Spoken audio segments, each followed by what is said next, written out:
Macro photography may sound as simple as just taking pictures of subjects up close, but that does actually bring about its own unique set of challenges. So here's 3 things for you to look out for next time you pick up that macro lens. First up, macro lenses lose light as you focus closer. In other words, be prepared to adjust your exposure as you adjust your focus. As you focus closer, expect your image to get drastically darker. Now, this is completely normal at high magnifications, so you might want to pay extra attention to your exposure. In situations like these, tools like your camera's histogram would be massively helpful for helping you fine-tune your exposure. If you're not sure how to read a histogram, check out this other video of mine where I explain in detail how to read a histogram. Number 2, consider getting some support for your camera.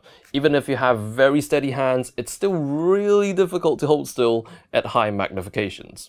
A little twitch could cause your framing to shift completely, even with the help of IS on lenses like this, the Canon 100mm Macro L. So in terms of supporting your camera, a tripod would work really well, but sometimes it can get in the way of macro work, especially given how bulky tripods are and how close to the subject you usually need to get. Something I would recommend is a monopod. It's nowhere near as bulky as a tripod, and it adds a ton of stability. Now, if even a monopod isn't available, at least try propping your arms against a stable surface to stabilize the camera. Lastly, you don't have to shoot wide open. Just because your macro lens can open up to f2.8 doesn't mean you should shoot at f2.8.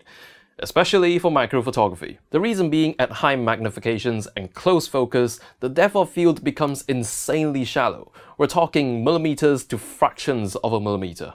As a result, sometimes only very little of your subject is in focus, like just the tip of a flower petal. So don't be afraid to stop down even way past f11. Not only will that increase your depth of field, it also makes it easier for you to find focus, and more importantly, more of your subject is in focus. So that's all for today regarding macro photography. If you enjoyed this video, do consider subscribing for more videos just like this. Leave any questions or comments you may have in the comment section below. So that's it for today. Thank you so much for watching, and I'll see you in the next video.